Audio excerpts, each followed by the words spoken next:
bonsoir à toutes et à tous. Avant de céder la parole à notre invité pour sa conférence, quelques mots d'accueil. D'abord, merci d'être venus si nombreux ce soir encore pour ce 4e rendez-vous de l'Agora des Savoirs organisé par la ville de Montpellier. Petit message de précaution, pensez à éteindre vos portables ou à les mettre sur vibreur, silencieux, enfin tout ce que vous voulez, tant que ça ne sonne pas. Et puis enfin, vous dire que c'est la dernière de cette année 2024, donc on se retrouvera le 8 janvier prochain avec à nouveau une historienne, Violaine Sébillot, historienne de la Grèce antique et historienne aussi des femmes, qui vient de diriger un ouvrage important, le premier volume d'une série de 4 tomes consacrés à l'histoire de l'Europe aux éditions Passé Composé. Mais je remercie tout de suite Jocelyne Dakia. Merci beaucoup d'avoir accepté notre invitation. On est très heureux de finir cette année en votre compagnie. Vous êtes historienne et anthropologue, directrice de recherche émérite à l'École des hautes études en sciences sociales et spécialiste de l'histoire politique du Maghreb et plus généralement de la Méditerranée. Et si vous êtes là ce soir, c'est à l'occasion de la publication aux éditions Anacarsis. J'en profite pour saluer Charles-Henri Lavielle, votre éditeur, d'avoir rendu aussi possible cette soirée, donc d'un maître ouvrage. On parle souvent de somme, cette fois-ci je pense que le terme n'est pas usurpé. Ce livre qui est devant vous, que je ne vais d'ailleurs pas essayer de soulever pour le moment, Harem et Sultan, un très très beau coffret de 3 volumes, Harem et Sultan, genre et despotisme au Maroc et ailleurs, pour citer le sous-titre, du 14e au 20e siècle, je crois. Voilà. Donc, je vous laisse tout de suite la parole et puis ensuite, on pourra évidemment avoir une conversation avec vous et les micros qui se baladeront et qui viendront jusqu'à vous. Merci beaucoup.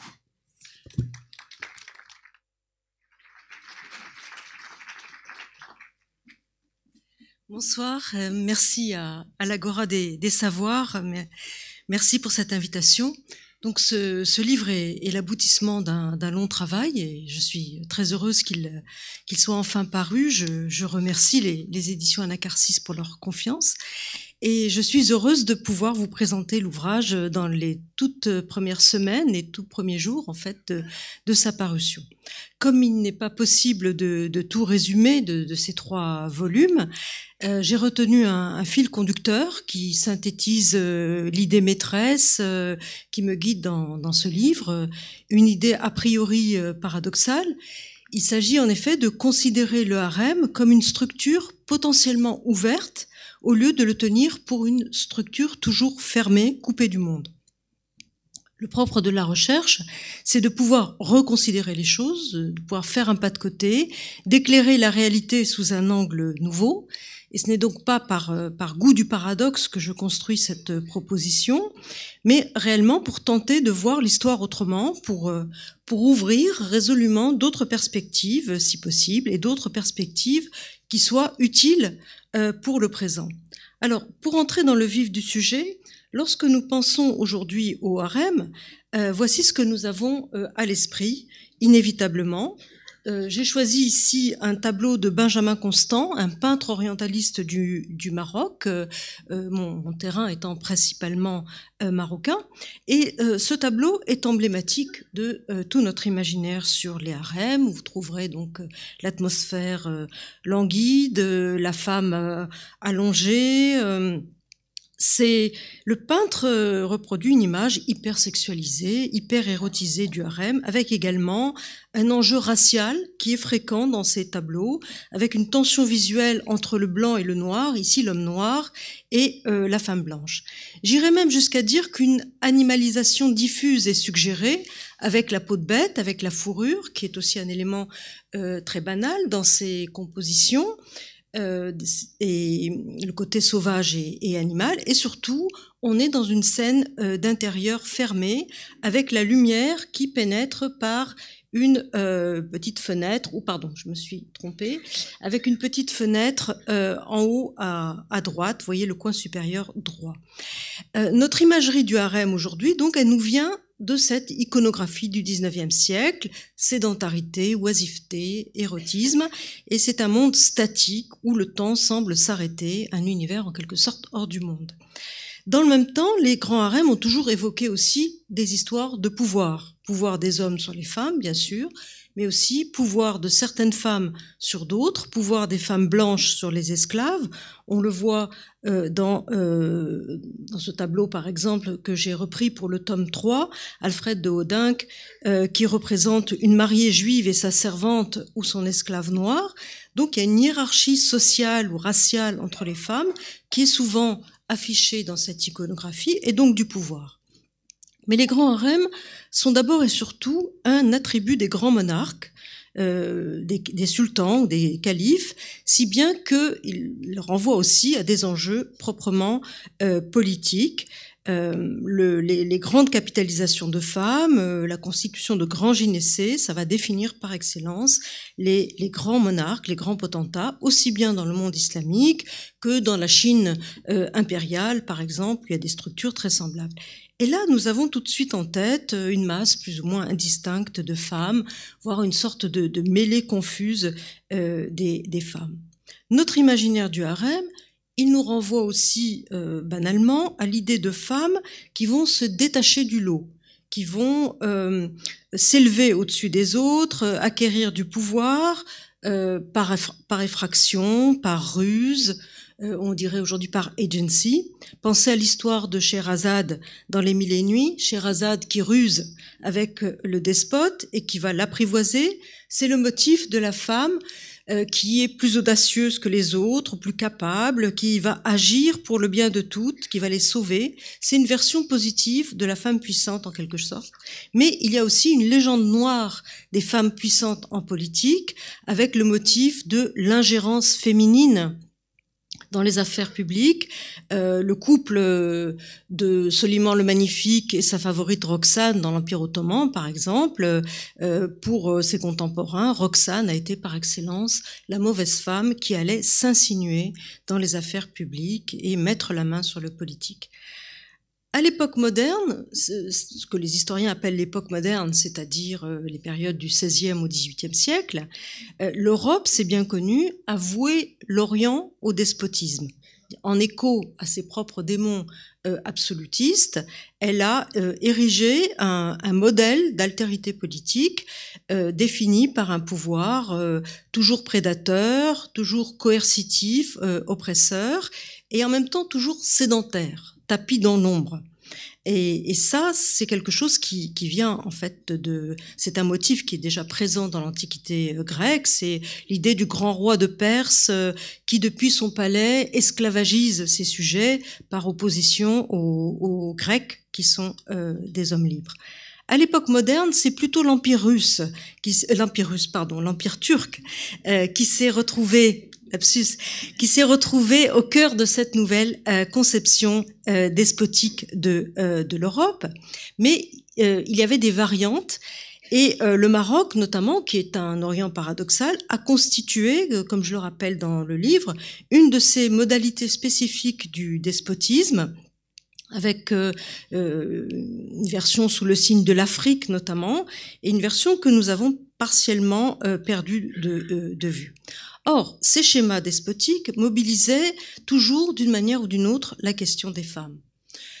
Tant les diplomates que les commerçants ou les artisans européens qui se rendaient en Turquie, en Perse ou au Maroc, à l'époque, popularisaient l'idée d'une ingérence féminine dans le politique, avec l'idée de complot d'alcôve, de révolution de palais fomentée par les femmes et les eunuques. Tout ça aurait été un trait constitutif des sociétés islamiques et une cause de fragilité politique, une cause d'instabilité structurelle du pouvoir, toujours jouée à huis clos. Et c'est pourquoi dans cette période on parlait de sérail pour désigner ce que nous appelons aujourd'hui de manière générique un harem. Le terme sérail définissait à la fois le palais, d'ailleurs on dit encore aujourd'hui un homme du sérail, et il définissait aussi l'ensemble des femmes du palais, et ça montrait bien une continuité entre hommes et femmes et une continuité politique. Et le tome 2 de ce livre s'intitule « Le temps des sérails » pour cette raison. Alors, qui étaient ces femmes qui auraient intrigué dans l'ombre, qui étaient ses favorites, qui n'auraient disposé que de leur charme pour avoir du pouvoir. Où est le mythe? Où est la réalité? Ces questions sont en plein renouvellement à l'heure actuelle dans la recherche historique. Depuis un quart de siècle, l'étude des femmes musulmanes et des harems à travers l'histoire a donné lieu à des études importantes, nombreuses, tout comme l'histoire de la sexualité d'ailleurs sur un autre plan. Il y a eu un livre majeur notamment que je voudrais vous citer, un livre de l'historienne américaine Leslie Pierce sur le cas du harem ottoman qui est paru en 1993. Cette historienne a vraiment ouvert un champ d'études nouveau. Et depuis ce livre, plusieurs publications scientifiques ont paru sur ces sujets avec, en règle générale, un cadre dynastique assez classique qui était maintenu. Alors, on a eu des études sur les Fatimides, sur les Nasrides de Grenade pour les périodes médiévales, sur les Séfévides ou les Moghols pour les périodes modernes, en plus des Ottomans, ou sur le royaume du Kano au Nigeria, plus près de nous, au 19e siècle. Il ne faut pas oublier l'Afrique subsaharienne. Et donc, à partir de contextes très différents, toutes ces enquêtes historiques voulaient déconstruire les clichés et mettre en lumière une véritable actorialité féminine dans l'État. C'est-à-dire que pour dissiper les clichés orientalistes, il y a même eu une tendance à désexualiser systématiquement les approches. Par réaction, donc, on s'est mis à insister sur une logique politique de l'institution, sur l'ordre, la rigueur, voire l'austérité de son fonctionnement. C'était un peu les femmes comme à la caserne. Le plus souvent, il s'agissait de femmes historiennes, donc qui entreprenaient de manière parfois inconsciente, je pense, une réhabilitation en quelque sorte morale de ce rouage féminin du palais et qui tendait de ce fait à évacuer la sexualité. Leslie Pierce, par exemple, ne parle quasiment de sexualité que pour évoquer la question de la reproduction et du contrôle des naissances. Donc on évacue l'idée d'une masse de femmes qui seraient principalement destinées à satisfaire les besoins sexuels de leur maître. Ou alors, ces études récentes vont mettre l'accent sur d'autres affects que les affects érotiques, l'appétit féminin de pouvoir, les stratégies d'enrichissement, un clientélisme des femmes. Et donc, finalement, on a réhabilité le harem sultanien ou impérial dans ce cadre comme un rouage de l'État, au lieu d'y voir comme autrefois une institution parasitant l'État et amenant à un affaiblissement ou à un désordre. Par exemple, on met l'accent désormais sur le mécénat féminin et sur la façon dont ce mécénat contribue à rendre une dynastie populaire, manifeste aussi une capacité économique et politique des femmes. Dans la plupart des cas, ce qui n'est pas remis en cause, ce qui n'est pas remis en question, c'est le principe d'un espace clos, c'est le principe d'un confinement des femmes du gynécée. Pour l'exprimer de manière schématique, on rencontre souvent des métaphores de l'école, par exemple, ou du pensionnat, qui vont s'ajouter aux métaphores plus anciennes de la clôture, qui émaillaient les relations européennes, le couvent, la prison, ça c'est à l'époque de Montesquieu.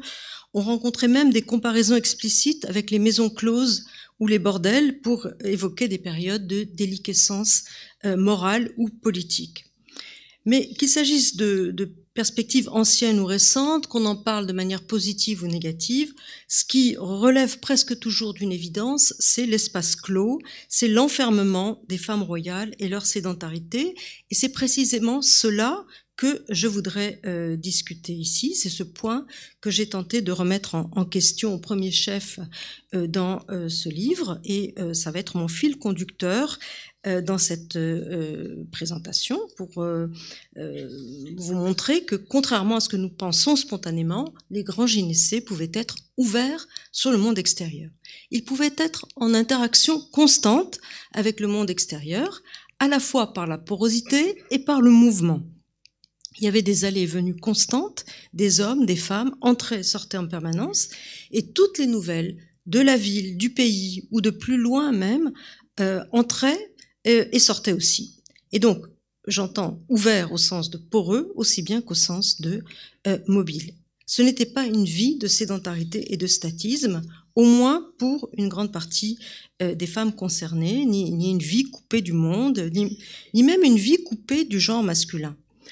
Alors, c'est quoi un harem? On dit toujours, ça vient de la racine harama, qui renvoie au sacré ou au privé. D'accord, mais qui l'emploie ce terme? Qui l'employait et dans quel sens? Le sens que nous attribuons à ce vocable aujourd'hui renvoie à deux significations au moins. On peut parler d'un lieu réservé au sein d'un palais, un espace enserré au sein d'une structure palatine ou d'un espace domestique. Et sur un autre plan, ce que nous appelons harem, c'est un groupe de femmes au sein d'une maison ou d'une famille, un groupe de femmes qui comprennent aussi bien les partenaires sexuels d'un maître de maison que ses parentes, mères, sœurs, tantes, etc. Donc c'est l'idée de la société ségrégée au regard du genre, les femmes étant cantonnées à un espace privé.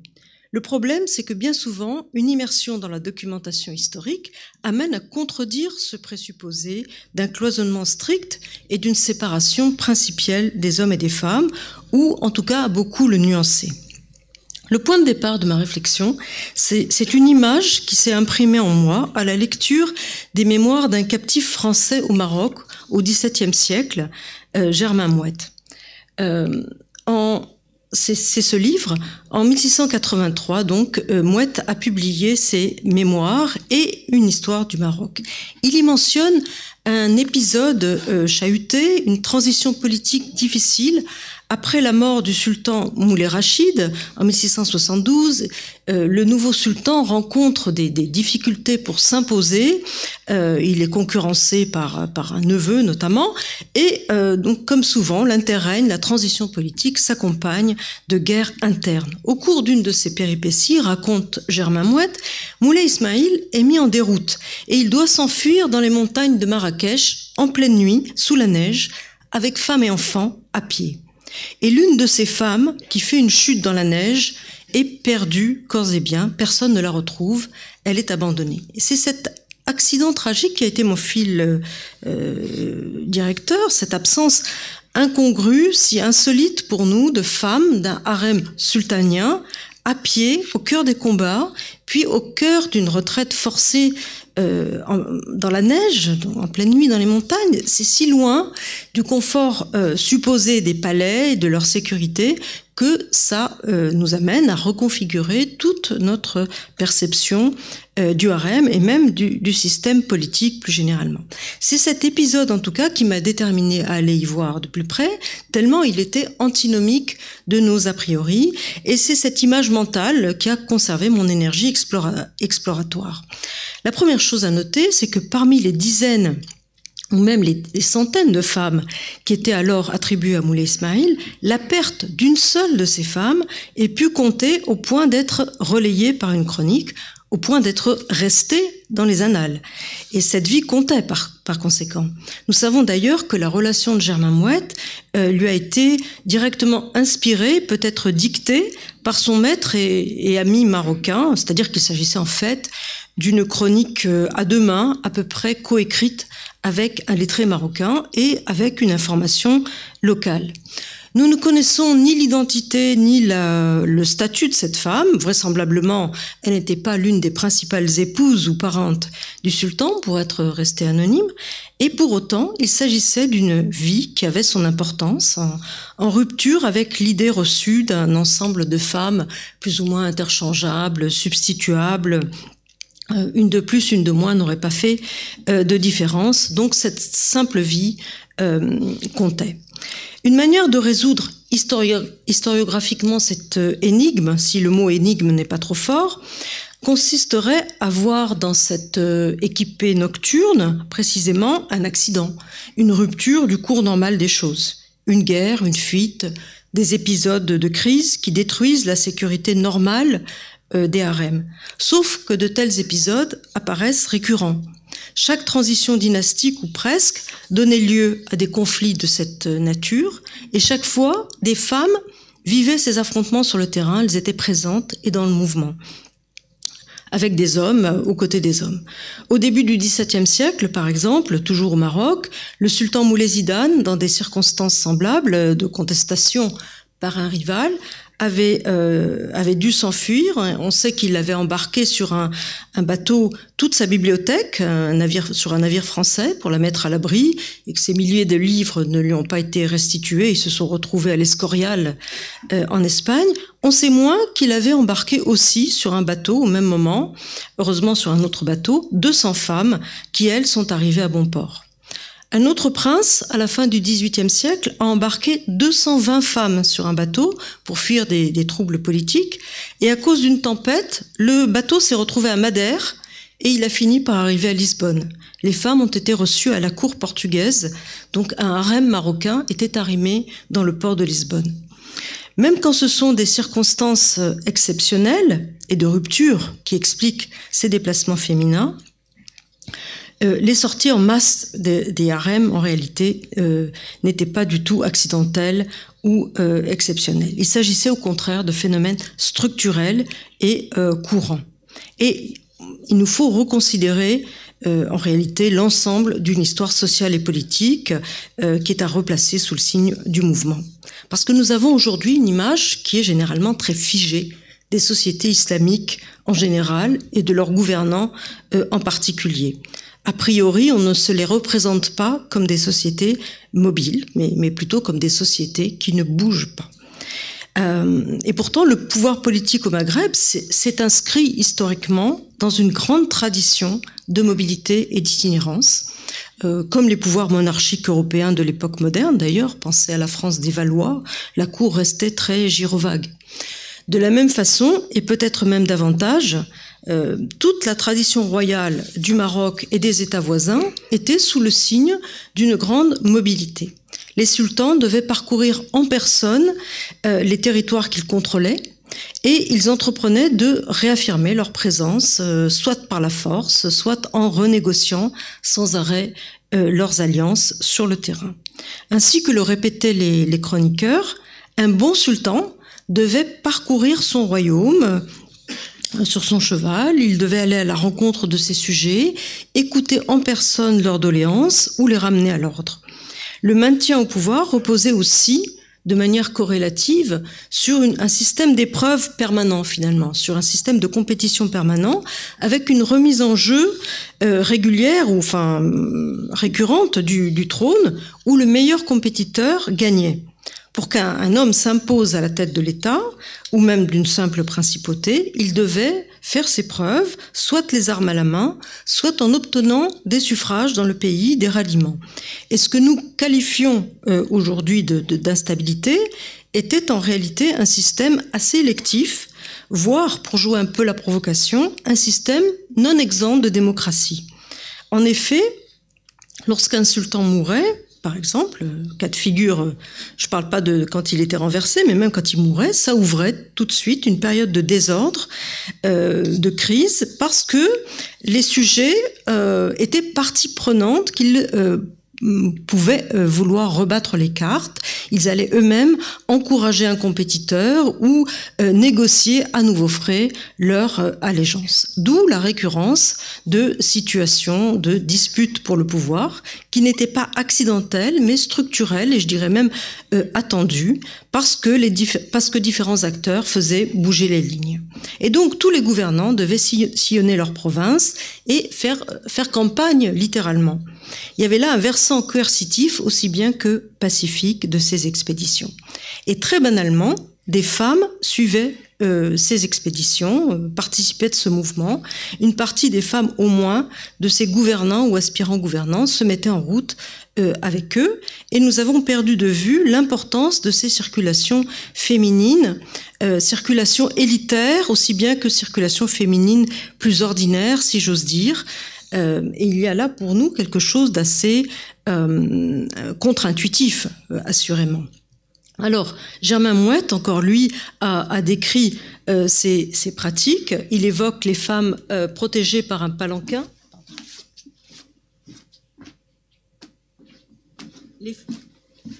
Les femmes protégées par un palanquin qui voyagent donc sur leur monture et qui sont envoyées au palais lorsqu'elles tombent enceintes. Regardons des images de l'époque de ces pratiques d'itinérance féminine.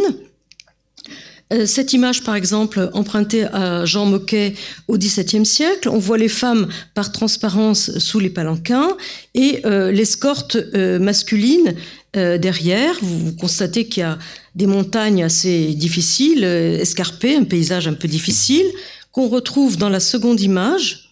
Là encore, on voit bien les gardes armés à proximité des femmes. Et donc cette avancée dans un paysage relativement désert et hostile. Une autre image nous donne une idée encore plus concrète de ces déplacements. Donc là, on voit bien les femmes à la fenêtre des palanquins ou par transparence. Et les hommes qui les accompagnent, c'est une troupe de bédouins. Je pense que ce sont des bédouins parce qu'il y a un côté un peu primitiviste de ces troupes ralliées. Ils sont à moitié nus. Et donc voilà, c'est l'image que se faisaient ou que donnaient plutôt les témoins européens de cette époque. Alors, travailler sur ces images, pour moi, c'est très important parce que ça permet de construire une iconographie contemporaine d'abord, donc illustrer le XVIIe siècle par des images du XVIIe siècle, mais aussi trouver une alternative à l'orientalisme. Or, souvent, on va illustrer n'importe quelle période de l'histoire médiévale par des tableaux orientalistes, et ça particulièrement quand il s'agit du Maghreb, parce que au Maghreb, il y a une tradition aniconique, c'est-à-dire qu'on n'a pas cette tradition de la miniature persane qu'on peut trouver, ou de la miniature ottomane, ou de la miniature moghole, qui illustre la vie des rois avec leurs cours, avec leurs ministres, etc. C'est une tradition sans image figurative, et donc de cette manière, il y a une tendance systématique à aller plaquer des images du XIXe siècle, ce qui a pour effet de culturaliser beaucoup et de déshistoriciser toute cette histoire. C'est l'idée qu'il s'agit d'un monde culturellement intangible et que tout ça renvoie à des faits de culture donc transpériode. Et là, on a bien des traditions culturelles, mais qu'on peut réinscrire dans une histoire. Et pour vous le montrer, j'ai aussi des images beaucoup plus récentes, donc du XIXe siècle. Celle-ci, par exemple, c'est une gravure par un illustrateur britannique, Caton Woodville, qui représente le camp d'une des femmes du harem. Et donc vous voyez qu'il y a des gardes armés qui en défendent l'accès. Ces gardes ne sont pas des eunuques parce que on voit assez clairement qu'ils portent une barbe. Donc les eunuques n'étant pas barbus, ce ne sont pas des eunuques. Et vous constatez aussi un terrain très rocailleux, très rocheux, ce qui laisse entendre que les conditions de confort ne sont pas idéales. Autre image plus parlante aussi, puisque là on voit des femmes au cours de leur chevauchée. On ne sait pas à quel ensemble de la colonne des femmes on a affaire. J'ai tendance à penser qu'il s'agit ici de servantes ou de suivantes, enfin, et non pas des femmes principales, parce qu'elles ont toutes le visage découvert. On note aussi qu'elles montent à califourchon, sauf une qui monte en Amazone sur la droite. Et ces images, moi je les trouve tout à fait passionnantes parce qu'elles amènent à se poser des tas de questions. Ça suppose des techniques du corps, ça suppose un apprentissage de la monte. On peut même se demander si elles ont les jambes arquées. Il y a des tas de questions qu'on peut se poser. Il y a une femme qui tient devant elle un enfant sur le coin à gauche, donc ça soulève aussi la question des enfants dont on ne parle jamais quand on évoque les harems. Et vous avez là une photographie, cette fois, qui représente de la même façon une marche du harem, et le personnage en bas à droite, qui est en tête, accompagné d'un eunuque cette fois, serait la mère du sultan Moulay Abdelaziz, soit dans les toutes dernières années du 19e siècle, soit dans les toutes premières années du 20e siècle. Toujours pour poursuivre avec cette iconographie, là nous avons une carte postale d'un harem sultanien qui se rend donc, comme vous le voyez, de Rabat à Casablanca. Les femmes sont en train de traverser un oued. Donc la forme carte postale nous laisse entendre que ce sont des images qui ont été très répandues, et tant la photographie que la gravure que je viens de montrer étaient publiées dans des revues grand public, des magazines d'information géopolitique. Et encore une autre carte postale qui a été reproduite dans plusieurs pays d'ailleurs, puisqu'on a parlé de bateaux. Là, vous avez un harem de grands ministres qui s'apprête à embarquer donc pour Mazagan.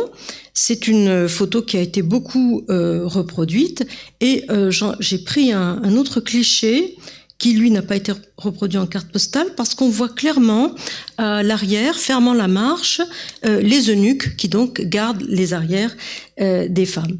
Et donc, ces photos, je pense qu'elles constituent une alternative, évidemment, à l'orientalisme, mais ce qui est important, c'est que si c'est reproduit en carte postale, ça veut dire que c'était populaire, ça veut dire que ces images ont été diffusées.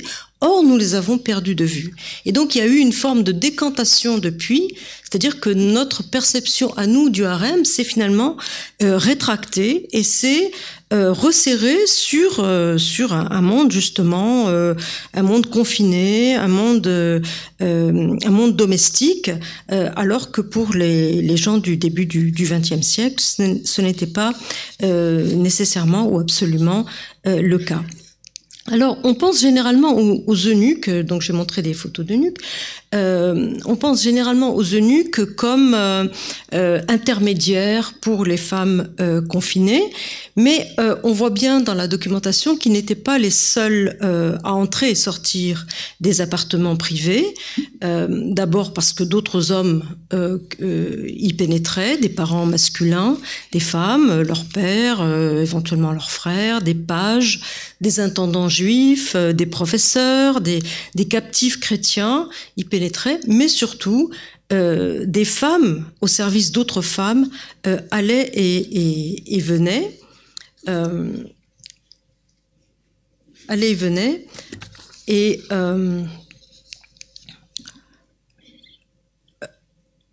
il y a lieu de revoir à la hausse l'ensemble de ces circulations, tant dans les périodes de circulation du camp que dans les séjours au palais. Le harem, au sens d'espace ségrégué, il y a un point qui est difficile pour nous à saisir aujourd'hui, c'est que c'était une structure d'élite. Seules les femmes de haut statut social étaient strictement confinées. En réalité, c'était un privilège social. Et avec ça, nous avons du mal, c'est contre-intuitif, parce que dans notre perspective, l'enfermement domestique, c'est une privation absolue de liberté, c'est une coercition, donc ça ne peut pas renvoyer à un privilège. Mais d'une certaine façon, c'est un peu comme de rappeler que le corset en Europe, c'était un privilège social, c'était un vêtement oppressif au sens propre, mais toutes les femmes ne portaient pas de corset. Les femmes au travail n'en portaient pas, elles n'auraient pas pu travailler. Les domestiques n'en portaient pas, elles lassaient celui de leur maîtresse. Et donc cette contrainte signait un privilège social, le fait justement de ne pas avoir à travailler et d'être dans une forme de contrainte sociale. Dans la logique de ces époques, c'était un peu pareil, ne pas sortir, ne pas s'exposer au regard, c'était aussi une marque de statut. Ça voulait dire qu'on avait du prix social. Or, pour qu'une femme de haute condition puisse être préservée de tout contact visuel extérieur, il fallait que d'autres femmes s'exposent au contraire. Il fallait que d'autres femmes aillent porter ses messages, aillent lui faire ses commissions, lui servent de voix et de jambes en quelque sorte. Et donc, dans un harem princier ou même simplement patricien, et c'était ces structures-là qui attiraient tous les regards, pour une femme confinée, il fallait imaginer au moins une dizaine de servantes, d'esclaves, de dames de compagnie, etc., qui, elles, devaient constamment aller et venir à son service et qui allaient régler toutes sortes d'affaires, y compris auprès des hommes de la cour ou à l'extérieur. Et donc, il faut prendre toute la mesure aussi de ces circulations subalternes et des circulations de toutes les femmes et non pas considérer le genre féminin comme une catégorie unique et homogène, ni considérer les manières d'être femme comme homogènes. C'était un monde social stratifié et les personnages féminins subalternes avaient un tout autre rapport à l'espace public que leur maîtresse. Autrement dit, que ce soit par l'entremise des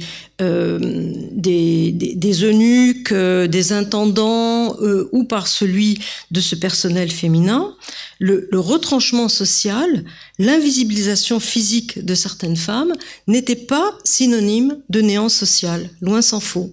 Certaines dames influentes de la maison régnante étaient sollicitées aussi, par exemple, par des notables pour qu'elles facilitent leurs affaires, pour qu'elles leur obtiennent une audience, et pour ces services, elles étaient remerciées, elles étaient gratifiées de cadeaux, de commissions. Mais ces hommes pouvaient très bien ne jamais les voir, au mieux derrière un rideau ou derrière une porte. Tout ça passait généralement, je viens de le dire, par des intermédiaires ou par des messages écrits, pour celles qui savaient lire et écrire, ou elles avaient des secrétaires, et certains de ces messages nous sont parvenus. Il y avait donc une capacité sociale et politique à tout niveau, des femmes dites par nous aujourd'hui femmes de harem, tant à un niveau subalterne qu'au niveau d'une classe proprement dirigeante. Et même, j'insiste, les femmes les plus considérables étaient susceptibles de sortir du palais dans ces équipées du harem mobile. Alors, la notion de brassage social est importante quand on évoque ces réalités. Brassage social et toutes les conditions sociales pouvaient être représentées dans ces grands gynécées. De manière plus générale, l'affirmation, la montée d'un pouvoir sultanien allait souvent de pair avec une augmentation du nombre des femmes. Et ça se faisait justement au fil des expéditions dans les différentes régions, les différentes villes du pays. C'est un processus qui est bien visible, par exemple, dans l'affirmation de la dynastie alaouite, spécialement au milieu du XVIIe siècle, mais je le montre aussi, par exemple, pour les périodes médiévales. Les deux monarques marocains les plus marquants de cette période, mais aussi dans l'historiographie marocaine, sont Moulay Rachid, qu'on voit ici à l'image, et surtout Moulay Ismaïl, son prédécesseur, que j'ai évoqué à propos de la femme perdue dans la neige. Moulay Ismaïl a passé plus de 50 ans sur le trône, de 1672 à 1727, donc c'était un contemporain de Louis XIV, et on lui a prêté jusqu'à 8000 femmes. C'est le chiffre d'un témoin anglais, Thomas Pellow. On a parlé également de 1200 enfants. En tout cas, son sérail est devenu proverbial en Europe. Le nombre extravagant de ces femmes a été repris par Montesquieu, repris par Voltaire. En fait, de manière structurelle, il y avait une corrélation entre une construction étatique ou le renforcement de l'État et un processus d'accumulation des femmes royales. Tout déplacement d'un camp sultanien, toute expédition sultanienne donnait lieu concrètement à un apport de femmes. Des femmes étaient données en hommage. Elles étaient données au nom d'une alliance, pour sceller une alliance ou pour la renouveler. Elles étaient raptées en route, elles étaient volées. Des femmes étaient achetées. D'une manière ou d'une autre, le nombre des nouvelles entrantes augmentait. Qu'il s'agisse de femmes épousées ou de simples concubines, d'esclaves, de servantes, de petites filles, Alors, des hommes, des garçons étaient aussi donnés dans les mêmes circonstances, dans les mêmes conditions, et il ne faut pas l'oublier. Ils étaient donnés parfois par la contrainte et parfois de manière plus spontanée, dans l'espoir qu'ils fassent une carrière, qu'ils aient une bonne situation auprès d'un grand patron.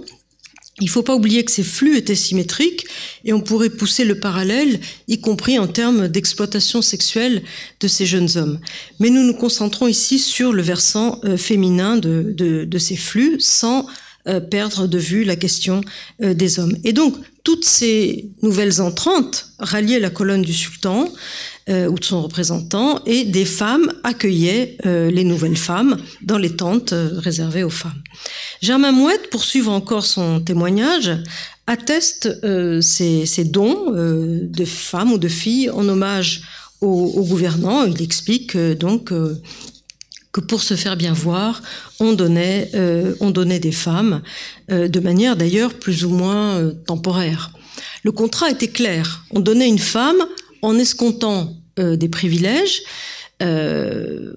pour se faire bien voir, et celle-ci, idéalement, si elle se débrouillait bien, allait pouvoir soutenir son groupe d'origine de l'intérieur du harem, allait pouvoir servir ses intérêts.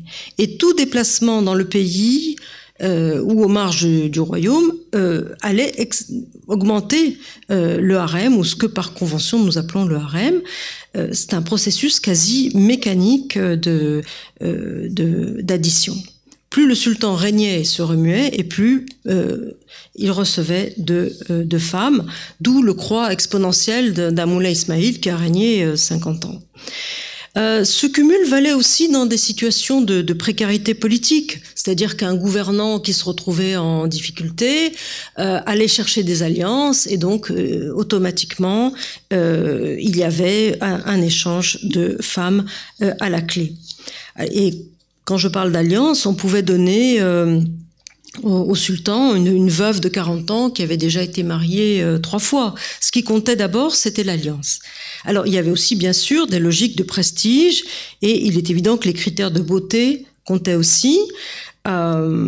Ces gens de pouvoir cherchaient aussi à rassembler autour d'eux les femmes les plus belles ou réputées belles, des femmes libres comme des esclaves. Les courtisans offraient souvent des esclaves. Ibn Khaldoun, par exemple, raconte que sa famille avait offert une esclave de grand prix au sultan mérinide. Et donc, les dirigeants politiques prétendaient collectionner les plus belles femmes ou les plus beaux jeunes gens également. Des concubines de prix, comme les Abyssines, qui coûtaient très cher, pouvaient les accompagner en voyage, même si le bon peuple ne les voyait pas. Le fait de les savoir présentes procurait du prestige. En règle générale, et je n'ai pas beaucoup le temps ici de développer ce point, on pourra y revenir dans les questions, tous les types de beauté ou tous les types de femmes étaient valorisés. Il y avait une sorte de logique de la collection des beautés du monde dans leur diversité, ce qui ne voulait pas dire qu'il n'y avait pas de préférence de tel ou tel pour tel ou tel type de femmes, mais ce qu'on peut retenir, c'est qu'il n'y avait pas, en tout cas, de valorisation systématique de la beauté de la femme blanche ou de la beauté de l'européenne. D'autres femmes qui n'appartenaient pas à la sphère royale, disons, se ralliaient à la colonne. Il s'agissait de marchandes, de paysannes qui venaient vendre leurs produits, de prostituées, de cantinières. Et sans exclusive de ces métiers, il y avait des femmes des tribus ralliées, des tribus enrôlées comme auxiliaires sur telle ou telle portion de territoire. Les grands camps itinérants étaient vraiment comme des villes en mouvement le temps de leur séjour dans une région. Et donc, il y avait aussi des mariages qui se concluaient par ces brassages et toutes sortes de transactions sexuelles, bien sûr. À propos de ces processus agrégatifs, il est juste de noter que toute entrée au harem n'était pas définitive. Ça, c'est un point fondamental. On a tendance à penser qu'il s'agissait d'intégration sans retour possible.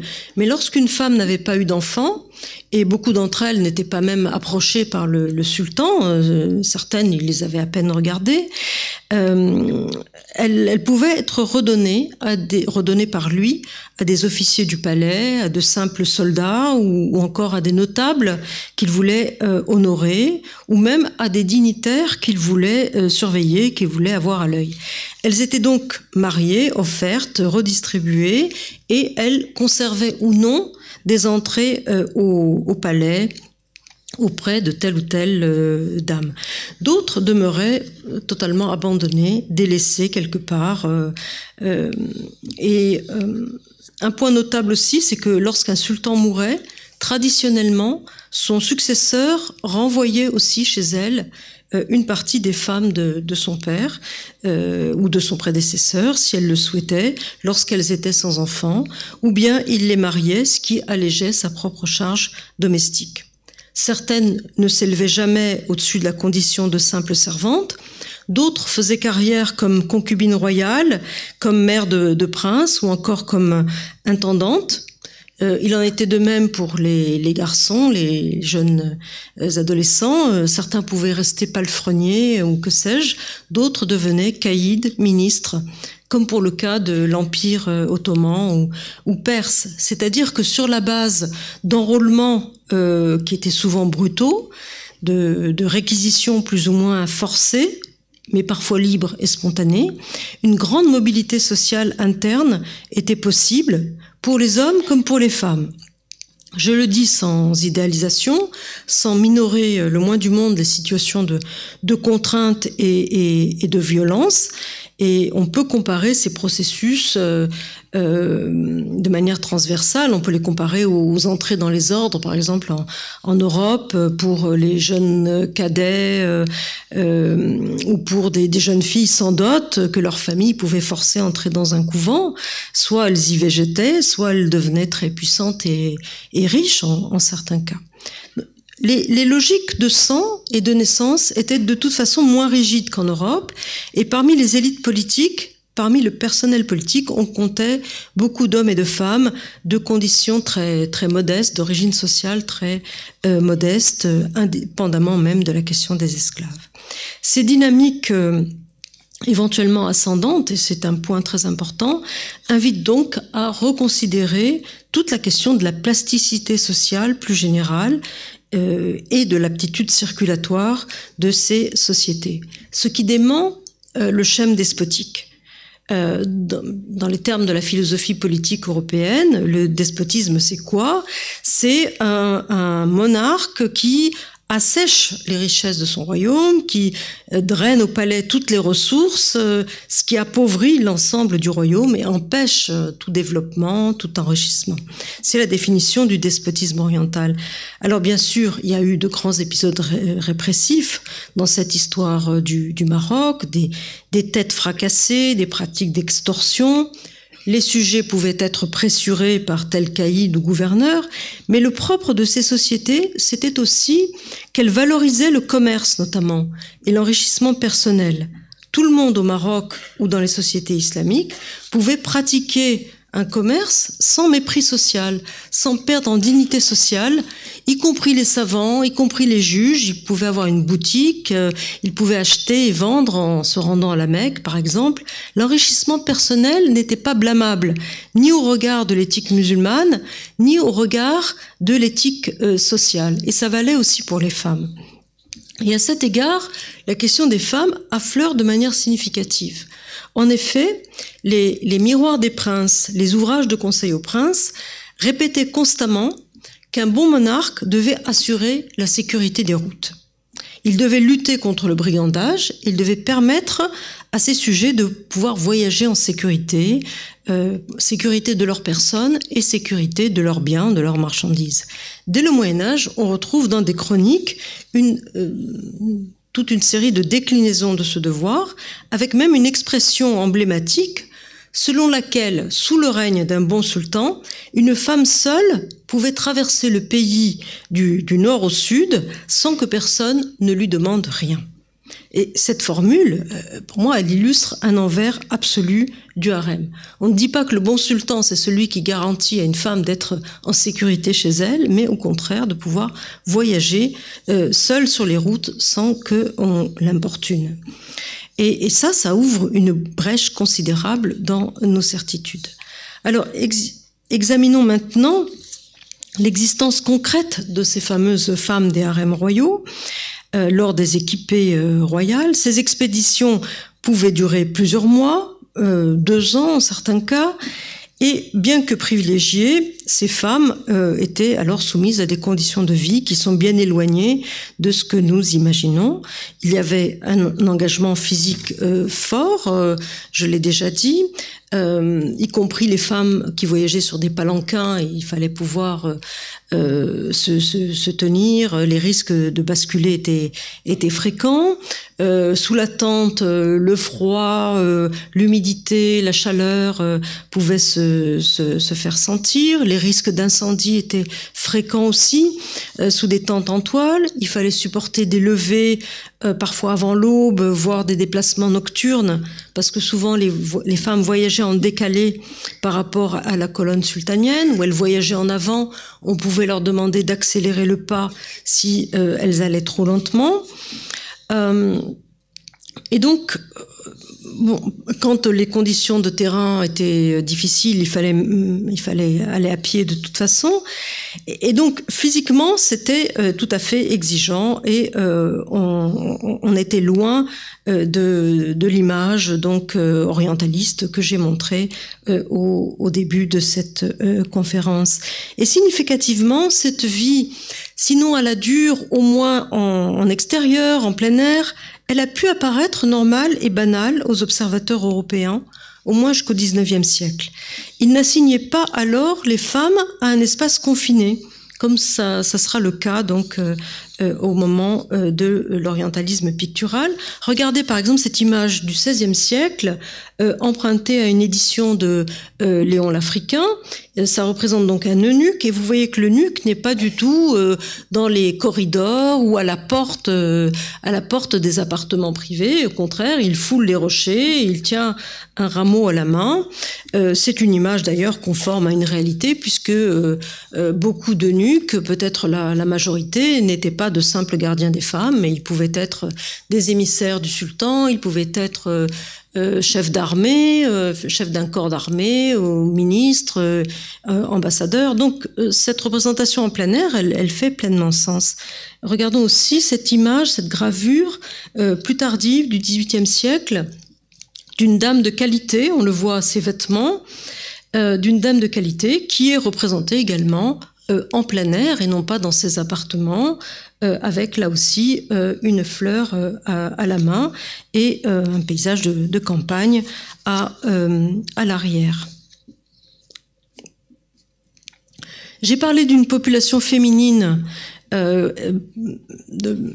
escortant les armées ou les colonnes sultaniennes, quantité de troupes permanentes, mercenaires ou corps armés d'occasion se déplaçaient avec femmes et enfants. Dans ces périodes, on allait souvent faire la guerre en groupe, en famille, en tribus, et concrètement, sur les champs de bataille, des femmes des tribus combattantes étaient présentes. Elles pouvaient recharger les fusils de leurs époux, par exemple, ou elles allaient chercher les blessés. Et on voit cette présence féminine parmi les troupes sur cette gravure d'un illustrateur, d'un artiste flamand, Vermeyen, qui a accompagné les troupes de Charles Quint à Tunis en 1535. Donc ça concerne la régence de Tunis, enfin ce qui n'était pas encore la régence de Tunis, et non pas le Maroc, mais ce sont les mêmes réalités. Donc sur cette première image, vous voyez une femme qui porte un fusil, au visage découvert d'ailleurs pour les femmes. Un enfant est présent à sa gauche. Sur cette autre image, une scène de bataille, donc toujours en 1535, dans le coin gauche inférieur, qu'on voit mieux ici, vous avez des femmes qui portent des jarres, des gargoulettes sur leur tête, qui vont abreuver donc les belligérants de leur camp, et elles ont l'air très paisibles, ne sont pas effrayées par les combats. Et même scénario sur cette image où vous voyez une femme qui verse tranquillement de l'eau d'une gargoulette, alors qu'un personnage à la tête coupée tient une tête coupée juste à côté d'elle. Donc c'est pas du tout l'image de la faible femme effrayée. Au contraire, on représente le caractère normal et naturel d'une présence féminine, sans surprise. Or, il en était de même dans des situations proprement politiques. Ce dont je me suis rendu compte, c'est que parfois, au fil d'une chronique, le chroniqueur mentionne une femme chef de tribu, par exemple, sans commentaire particulier, comme si c'était normal. C'est rare, mais il ne marque alors aucune indignation, aucune surprise. Et même si officiellement les femmes n'étaient pas investies de titres de pouvoir, dans la pratique, à l'occasion, elles pouvaient faire fonction de gouverneurs, de caïds, de chefs de tribu. On trouve par exemple la shira, soit parce qu'un mari ou un frère faisait défaut, donc il fallait le remplacer, il fallait assurer une transition, soit parce que ponctuellement, elle s'était affirmée comme la plus capable. En tout cas, dès lors qu'il s'agissait de situations transitoires, les contemporains ne semblent pas avoir été scandalisés par ces exceptions féminines, et ils ne les saluaient pas non plus comme des accomplissements remarquables. Et ça, c'est quelque chose qui me paraît important pour réfléchir à un hiatus entre ce passé et notre présent. La participation des femmes à la vie publique ne faisait pas scandale si elles étaient là pour assister des hommes, un fils, un époux, un père, jusqu'à le remplacer parfois. Donc il y avait une certaine notion de continuum. Et d'autre part, il y avait des situations qui étaient au-delà du genre, en quelque sorte. Et là aussi, on peut envisager un continuum. Je prends un exemple simple. Lorsqu'une ville, une tribu ou une simple famille donnait une de ses filles, comme on l'a vu, ou encore lorsqu'elle offrait une esclave au sultan, elle faisait acte d'allégeance, elle cherchait à se faire bien voir, mais c'était aussi un relais actif au palais qui se trouvait mis en place. L'important pour le groupe, c'était d'avoir quelqu'un qui parle pour lui. Homme ou femme, peu importait à la limite. Ces femmes, comme les hommes, n'étaient donc pas des objets sexuels, elles n'étaient pas des pions, elles devenaient, ou elles pouvaient devenir, des agents actifs au sein du dispositif curial, à la charnière de la relation gouvernant-gouverné.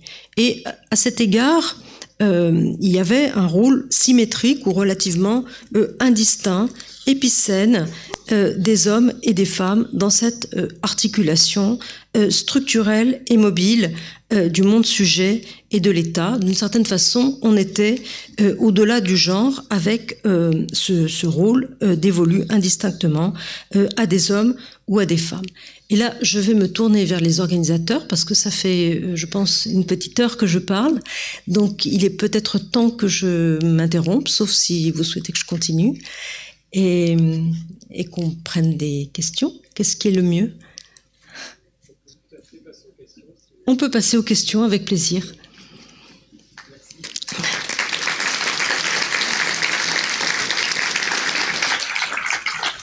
Bonsoir et merci infiniment. Moi, je voudrais poser 2 questions sur les eunuques.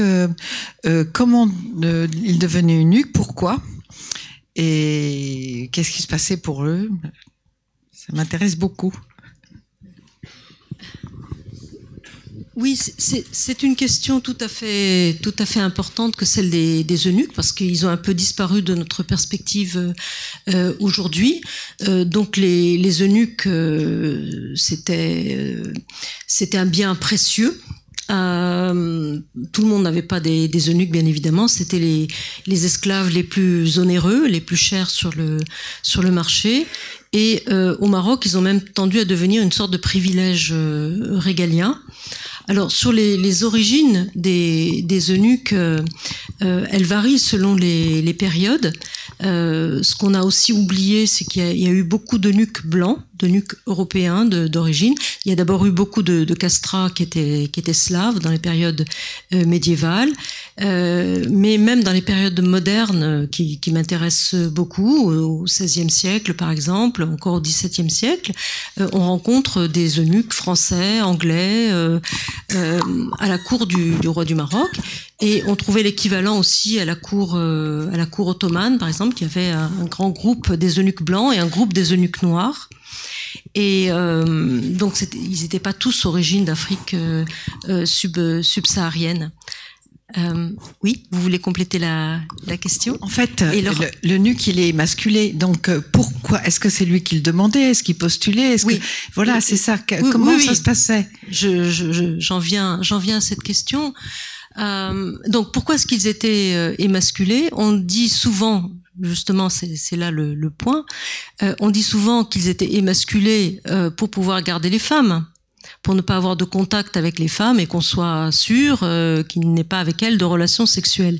Mais ces eunuques blancs que je viens d'évoquer n'étaient jamais des gardiens des femmes, n'approchaient jamais des femmes. Donc c'était une autre considération qui entrait en ligne de compte. Et je pense que la fonctionnalité, c'était qu'il n'ait pas de descendance et que de les priver de famille finalement, et donc qu'ils soient d'une loyauté absolue envers leur maître et patron. C'est la rationalité politique, disons, qui dominait. Et l'évolution a fait que les eunuques blancs ont disparu au XVIIIe siècle, que ce soit dans l'Empire ottoman ou au Maroc, et peu à peu, surtout au XIXe siècle, les fonctions des eunuques se sont resserrées autour de la garde des femmes, ce qui a rendu plus crédible l'idée que l'émasculation pouvait servir principalement à éviter toute relation sexuelle avec les femmes. Cela dit, il y avait quand même des relations amoureuses entre certains eunuques et les femmes, et au moins par compensation sociale, beaucoup d'eunuques de grand statut ont eu des harems eux-mêmes. Donc c'était pas une punition en fait. Il y a eu quelques castrations punitives et il y a eu aussi des phénomènes de castration volontaire de jeunes gens qui, voulant faire carrière et être plus proches du sultan pour l'accompagner à tout moment, y compris dans ses appartements privés, se sont fait castrer volontairement. Il y a un cas célèbre, par exemple, dans l'Empire ottoman, celui de Gazanfer.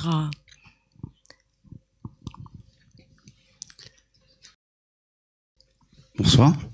Qu'est-ce qui a permis la naissance des harems dans le Maghreb ou en Chine et pas en Europe?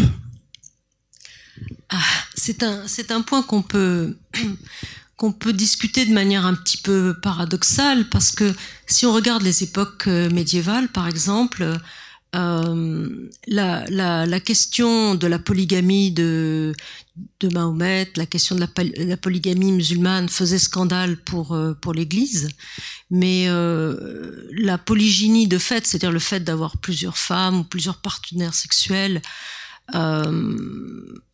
y compris socialement reconnus, ça caractérisait aussi bien l'Europe que d'autres sociétés. Il était fréquent en Europe qu'un homme ait une épouse, et puis qu'il ait des enfants d'une servante, et puis qu'il ait une maîtresse en ville, et que à sa mort, il ait toute une série d'enfants légitimés.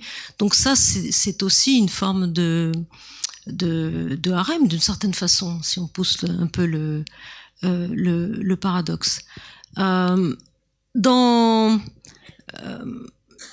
Sur un plan anthropologique, en fait, c'est plutôt l'Europe qui est une exception. C'est-à-dire que la majorité des sociétés historiquement connues a pratiqué la polygamie. Il y a eu des grands harems royaux en Mésopotamie, en Océanie. Enfin, donc c'est plutôt là qu'il faut inverser notre regard, essayer de comprendre pourquoi ça a été si déterminant ensuite pour définir une sorte de supériorité européenne finalement.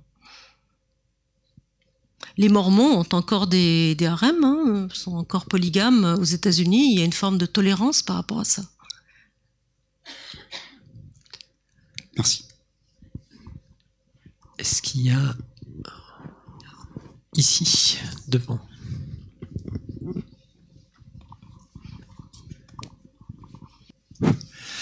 Oui, vous avez projeté des gravures ou des photographies ou des citations qui venaient de l'étranger. Oui. C'est-à-dire témoignage de Monsieur Mouette qui était français, j'ai cru voir un Allemand, un Frau in Marocco, et j'ai cru voir un Britannique également. Que disent les chroniques locales? C'est-à-dire, bon, vous avez dit que la civilisation du Maghreb était aniconique, donc on n'a pas de gravure à ce moment-là, mais il y a des écrits. Donc, que disent les écrits locaux sur ce sujet? Par exemple, les chroniques, je suppose qu'il y en avait. Merci. Oui, bien sûr, c'est évident. J'ai travaillé aussi bien sur des chroniques ou de la documentation marocaine, de langue arabe ou d'autres pays que sur des documents occidentaux. Là, j'ai privilégié une approche par une source occidentale parce que j'ai suivi le fil de Germain Mouette, mais on aurait pu construire l'exposé à partir de chroniqueurs marocains. Et justement, ce qui m'a beaucoup intéressée, c'est que, et je ne m'y attendais pas à ce point, c'est que j'ai trouvé, au fil des années, j'ai trouvé finalement pas mal de mentions de femmes en lisant les chroniques pour investiguer sur de tout autres objets. Et en reprenant de manière systématique cette relecture des chroniques, je me suis rendu compte qu'il est beaucoup plus question de femmes dans ces textes écrits par des hommes pour des hommes qu'on ne le pense a priori. C'est-à-dire que nous, on a, en règle générale, on a intériorisé l'idée qu'il y a un tabou sur les femmes. Et en réalité, ces hommes, y compris les chroniqueurs, ils parlent aussi, par exemple, de leurs propres épouses ou de leurs compagnes. Ils parlent du chagrin qu'ils ont eu à la mort d'une petite fille. Et donc, il y a toute une série d'indices qu'on peut retrouver quand on y fait attention et qui enrichissent notre connaissance, finalement, quand on dépasse nos propres préjugés. Bonsoir. Et tout à l'heure, vous avez dit pour le mot harem, oui. Il y a deux hypothèses, mais que j'ai pas retenues. Il y a le sacré, l'autre, je sais pas. Oui, c'est-à-dire que toujours quand on parle de harem, il y a quelqu'un qui vous dit oui, c'est la racine harama, c'est hurm, c'est tout ce qui renvoie au sacré. En fait, concrètement, ça peut renvoyer aussi au privé. Mais surtout, moi, ce qui me pose problème, c'est que ce mot harem, justement dans les chroniques ou les annales de langue arabe, on l'emploie pas. Harim, si. Harim, récent, mais pas ancien. Et voilà. Ça veut dire l'épouse. Voilà. Huram, harim, c'est l'épouse. Donc quand on envoie une lettre d'invitation, par exemple, monsieur et harimi, sa femme. Voilà. Mais dans les textes du 9e siècle, 10e siècle, du Moyen-Âge, l'époque moderne, on ne parle pas de harim. On parle de Dar al-Huram, la maison des femmes, par exemple, mais on ne parle pas de harem au sens où nous l'entendons. Et voilà, donc c'est pour ça que ce terme, il faut aussi l'historiciser.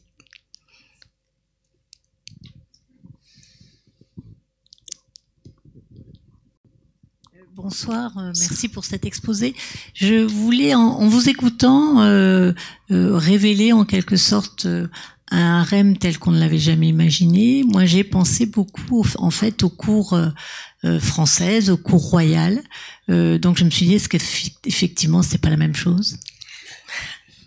Écoutez, je vous remercie parce que c'est vraiment une des choses qui me tiennent à cœur, c'est-à-dire de sortir de l'a priori d'un monde culturellement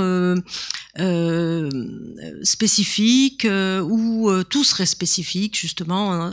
On a généralement un regard vertical, alors que si on a un regard plus transversal, ben justement, on voit des contemporanéités, on voit des fils continus, on voit des pratiques similaires, y compris pour le despotisme. Justement, le despotisme, c'était censé être un miroir de ce qui était en train de se passer au temps de Louis XIV, avec la montée de l'absolutisme.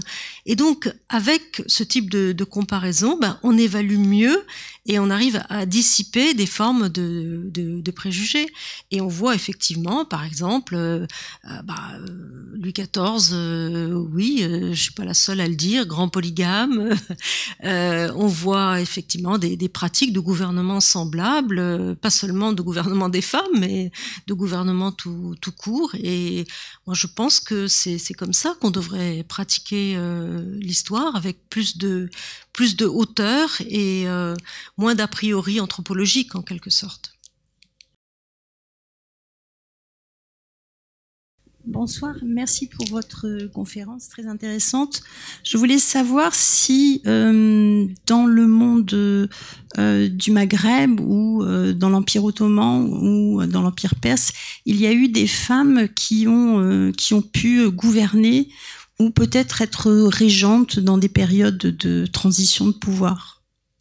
Oui, tout à fait, tout à fait. Ce sont des cas qui généralement attirent beaucoup l'attention dans une historiographie féministe ou dans une historiographie nationale féministe, et on comprend, c'est-à-dire que leur exemple prouve une capacité féminine au présent. C'est un peu le principe de qui peut le plus peut le moins, et donc il y a une forme d'héroïsation de ces femmes en règle générale. Maintenant, ça peut être un biais justement de trop braquer le projecteur sur elles, parce que ce que je trouve intéressant, moi, c'est les processus qui les amènent au pouvoir, et bien souvent c'est pas en forçant les choses qu'elles arrivent au pouvoir, c'est au contraire porté par leur propre groupe, et là ça me paraît plus intéressant de voir en quelque sorte une ascension politique légitime d'une femme. Ça me paraît plus parlant que de toujours imaginer l'héroïne qui va subvertir le patriarcat, creuser une brèche dans le harem, ce qui peut être vrai aussi, mais ça me paraît plus intéressant de voir quel processus global accompagne ces régences ou ces épisodes de pouvoir féminin.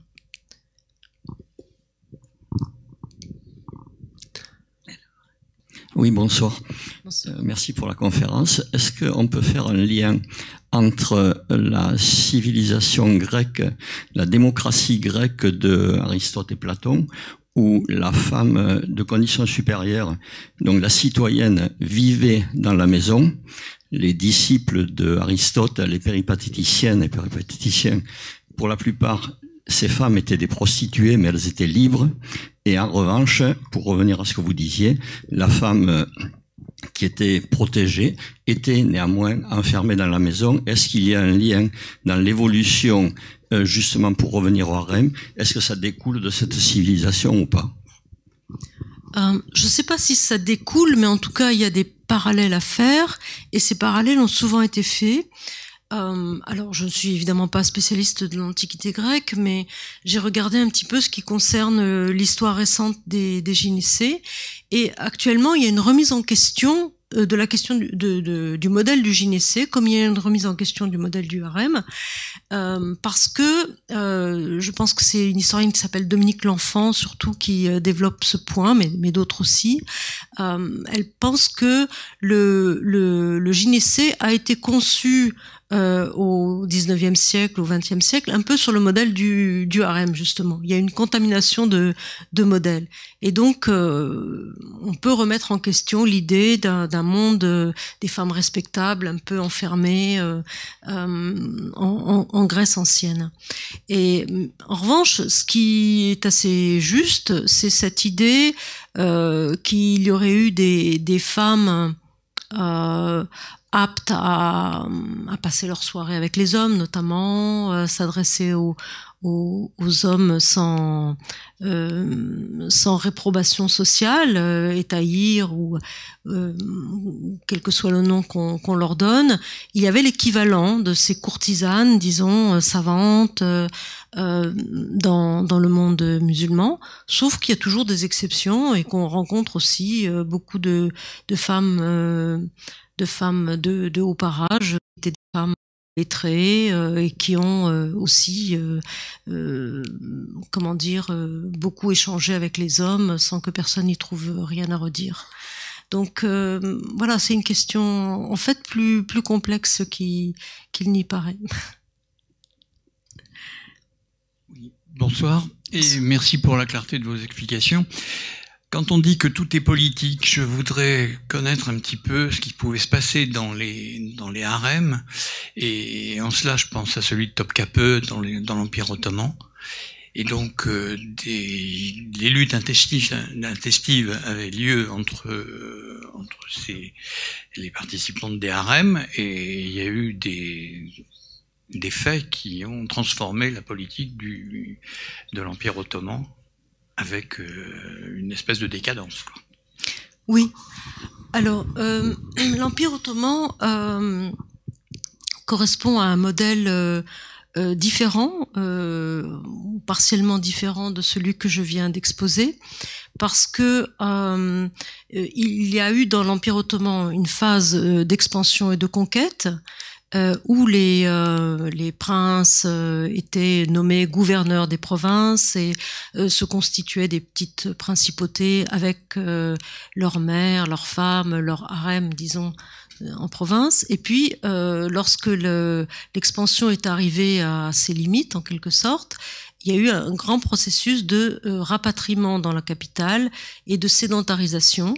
Et ça a conduit à ce que les historiographes ou les historiens du monde ottoman ont nommé l'âge des femmes, avec une concentration inédite donc de femmes dans le palais, et c'est là qu'on a vu se constituer le motif donc du pouvoir des femmes, pouvoir des concubines, pouvoir des mères.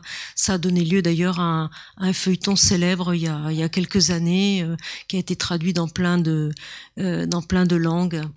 Ce jeu politique à huis clos. Bon, ça a amené à mettre l'accent sur la sédentarité. Est-ce que le pouvoir des femmes a réellement débouché sur une décadence? Là aussi, il y a une remise en cause de ce principe de déclin et de décadence par la recherche historique récente. C'est même dans l'Empire ottoman qu'on a commencé à remettre en question en premier le schéma du déclin du monde islamique, c'est-à-dire qu'on conteste maintenant qu'il y ait eu un déclin à l'époque moderne, y compris par des comparaisons avec d'autres empires ou d'autres sociétés. Donc il y aurait eu une historiographie misogyne qui a associé actorialité féminine, concentration de femmes et déclin.